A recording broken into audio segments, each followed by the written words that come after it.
Have you ever heard a secret so shocking it felt like it could tear society apart? Today, we're traveling back to the early 1600s, to a time when faith wasn't just a part of life, was life itself. In this era, Europe was a deeply religious continent.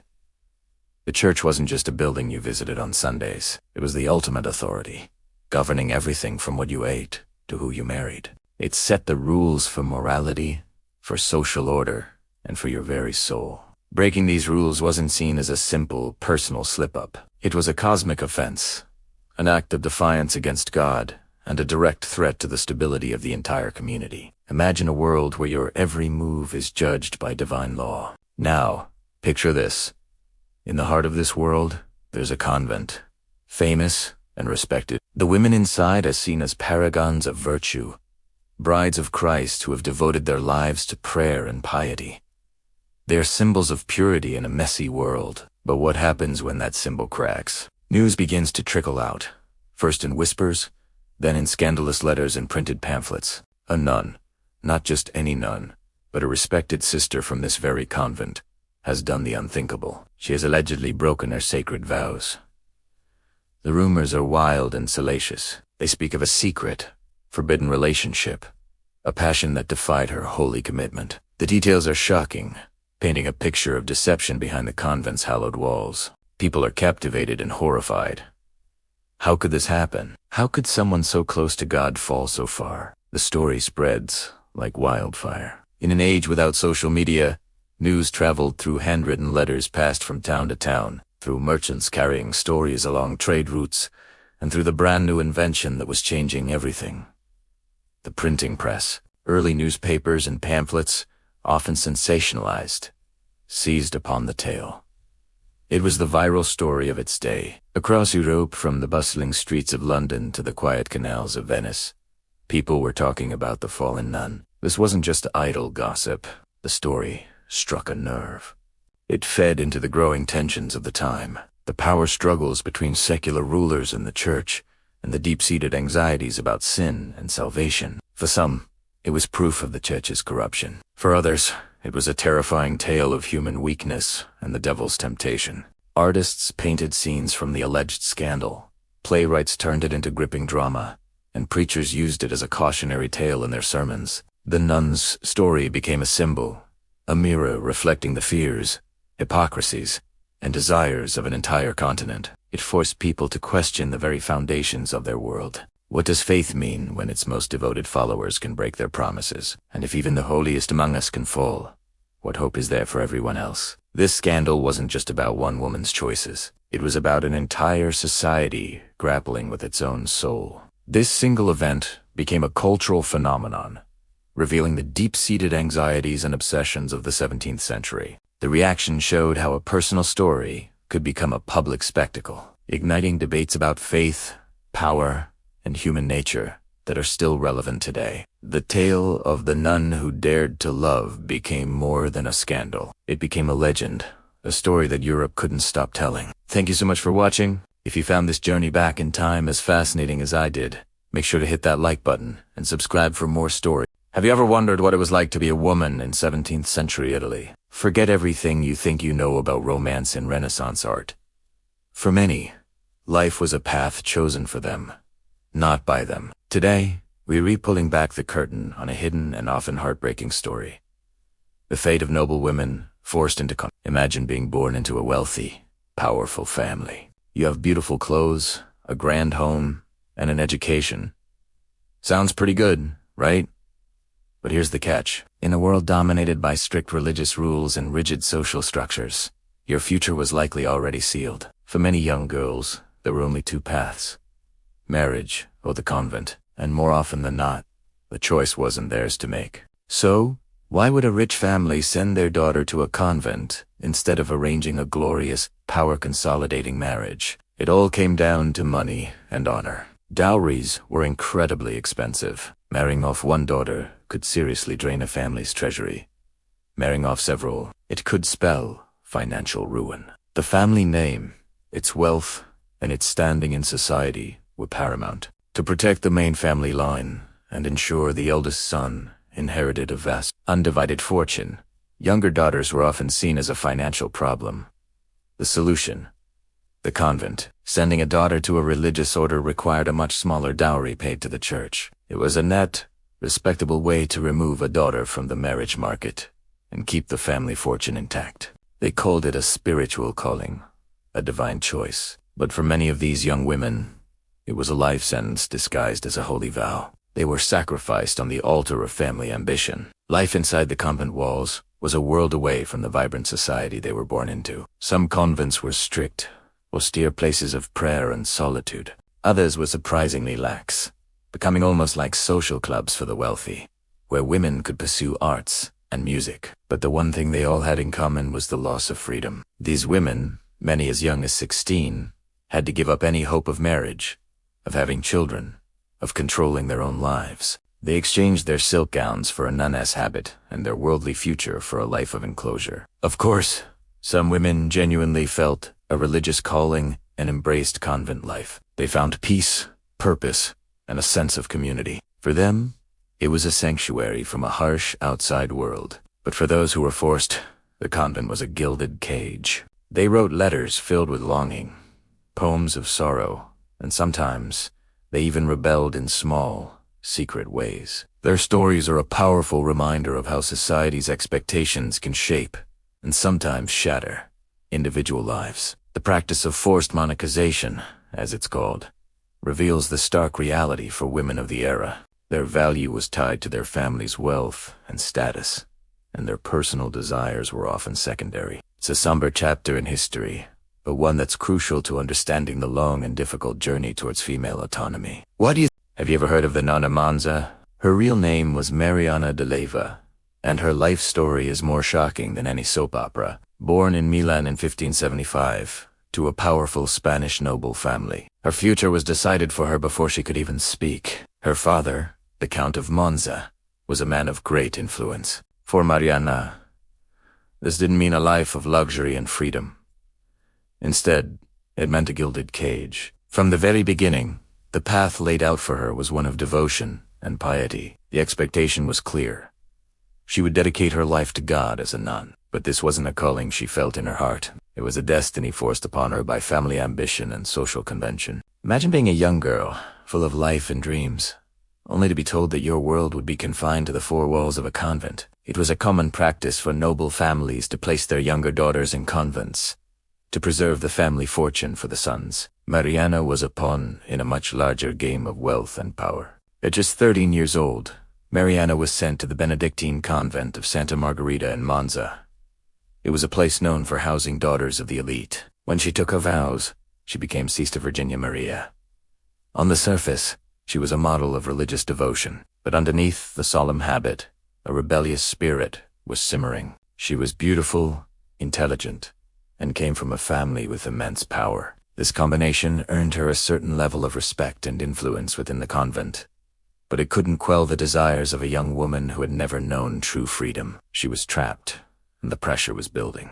The convent wasn't the sanctuary of peace you might imagine. It was a microcosm of the outside world, with its own politics and secrets. And soon, a forbidden connection would ignite a scandal that would shake the church to its core. A handsome, reckless aristocrat named Gian Paolo Osio lived in a house that overlooked the convent.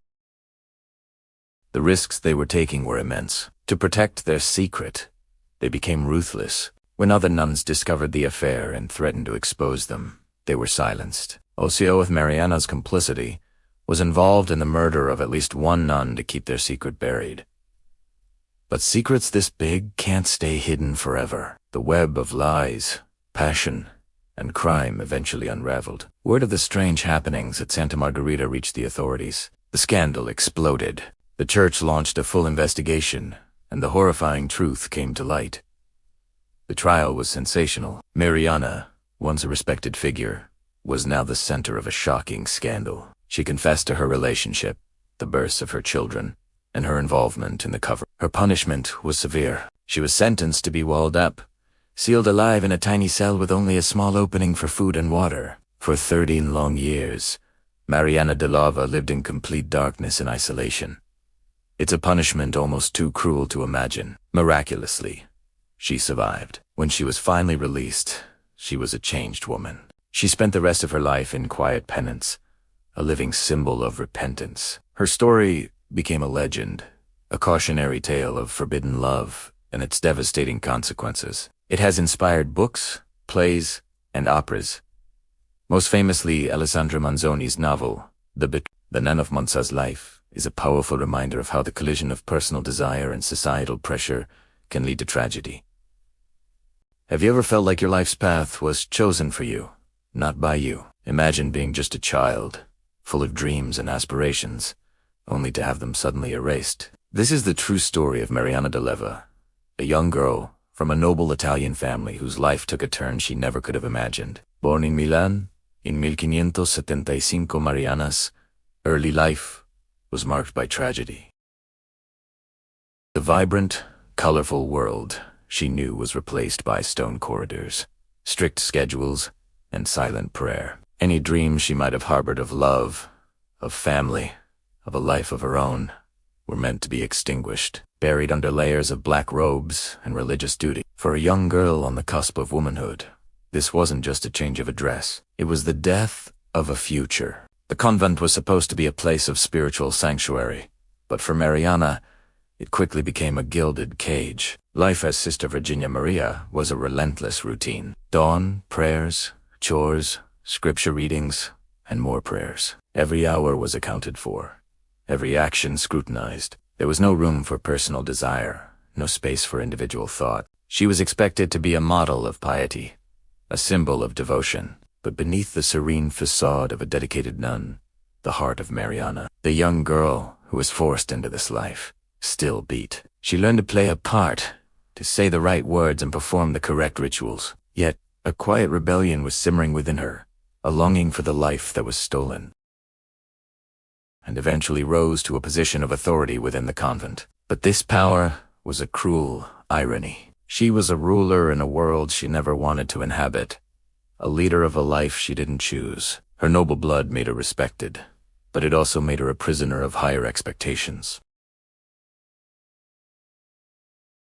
The dreams of her youth may have disappeared, but they were replaced by a complex mix of resentment, loneliness, and a desperate yearning for connection. She was surrounded by women, yet she felt utterly alone. It was in this state of profound isolation that her story took another dramatic and dangerous turn, one that would challenge the very foundations of her forced existence and spiral into a scandal that would echo through the centuries. But that's a story for next time. It could be teaching in a school, caring for the sick in a hospital, creating sacred art, or maintaining the convent. Whatever the task, it's performed with a sense of purpose and dedication, an offering to a higher power. This concept, known as ora ite labora, pray and work, is the bedrock of monastic life. During meals. Instead of conversation, one sister might read aloud from a spiritual text, nourishing the soul as the body is nourished. Discipline and obedience are the pillars that hold this entire structure up. When a nun takes her vows, she promises obedience to her superiors, who are seen as representatives of God's will.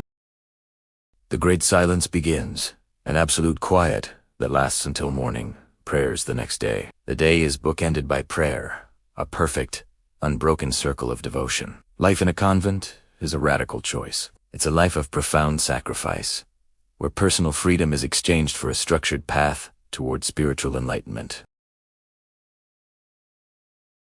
Have you ever felt completely alone, even in a crowded room? It's a strange, heavy feeling, isn't it? Like you're behind an invisible wall, watching life happen on the other side. If you've ever felt that way, I want you to know you're not the only one. This feeling has a name: emotional isolation. And it's something so many of us experience, often in silence. We humans are fundamentally social creatures. It's not just a nice idea. It's baked into our DNA. From our earliest ancestors gathering around a fire, we've relied on connection for survival, for comfort, for our very sense of self. When we're deprived of that genuine, meaningful connection, something inside us starts to fray. It's like a plant being denied sunlight. It can survive for a while, but it can't truly thrive. This lack of connection builds up over time. It creates this constant, low-humming tension inside. You might find yourself feeling irritable for no reason, or a wave of sadness might wash over you unexpectedly. It's an inner conflict, a battle between our innate need to connect and the walls we've built or that have been built around us that keep us apart. Let's talk about someone I know. We'll call her Mariana. On the surface, Mariana had it all. A good job, a nice apartment, a busy social calendar. But deep down, she was struggling. She went to parties and smiled. She had countless online friends, but she felt a profound sense of emptiness. The conversations felt superficial, like she was playing a role. She couldn't remember the last time she truly opened up to someone. The last time she felt seen and understood for who she really was. Years of this, of keeping her true feelings locked, had taken a toll. Her inner world was a storm of anxiety and loneliness. She yearned for someone to just sit with her, to listen without judgment, to say, "I get it." But the longer she went without that connection, the harder it felt to even try. The isolation became its own kind of cage. This isn't just Mariana's story. It's a modern-day epidemic. We're more digitally connected than ever, but many of us are starving for real, authentic human interaction. We curate our lives online, showing only the highlights, and forget how to be vulnerable, how to be real with one another. So what's the way out? It starts small. It starts with recognizing that this need for connection is valid. It's not a weakness. It's our greatest strength. It begins with taking a tiny risk. Maybe it's sending a text to an old friend, not just a meme, but a real, "Hey, I was thinking about you. How are you?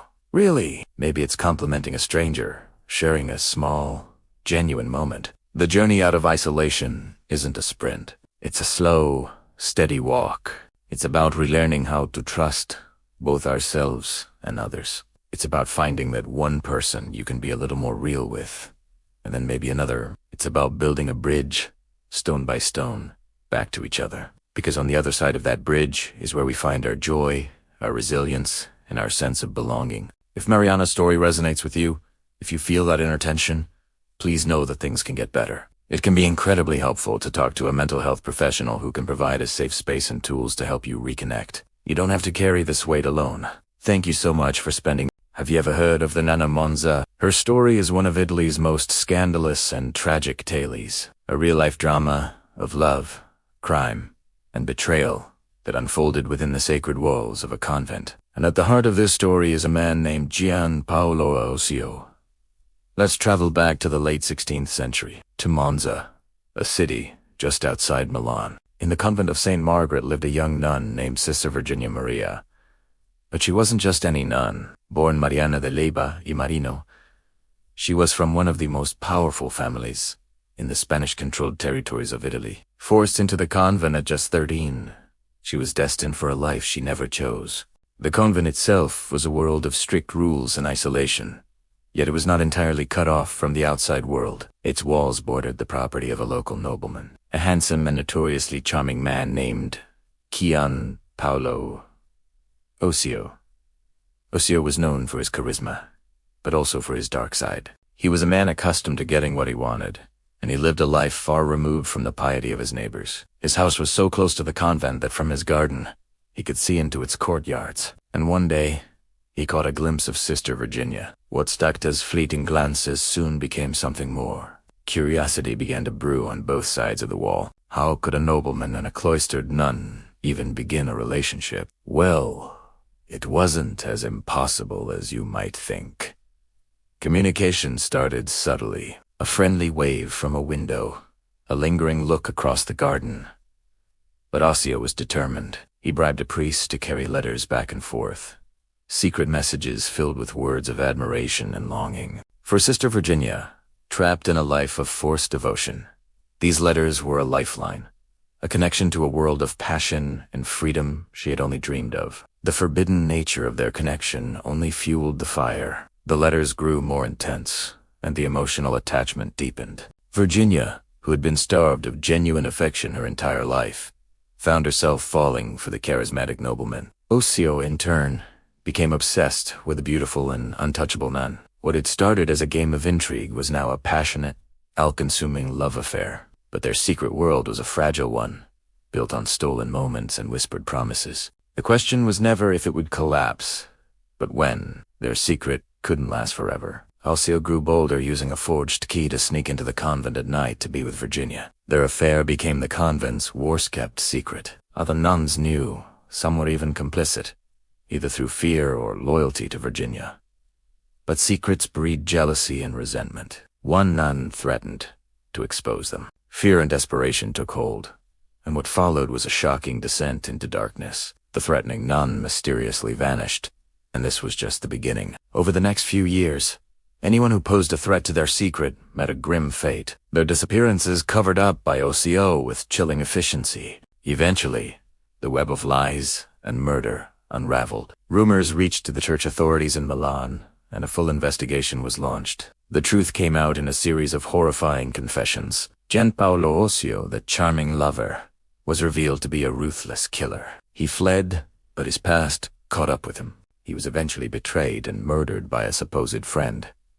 And what of Sister Virginia, the Nun of Monza? She was put on trial, found guilty, and sentenced to be walled up alive in a tiny cell for the rest of her days. It was a brutal end to a story that began with a curious glance over a garden wall, a cautionary tale of how forbidden love, when mixed with power and desperation, can lead to utter ruin. Thank you for watching this deep dive into one of history's most scandalous love affairs. If you found this story as fascinating as I did, make sure to like, subscribe, and hit that notification bell for more tales from the past. See you next time.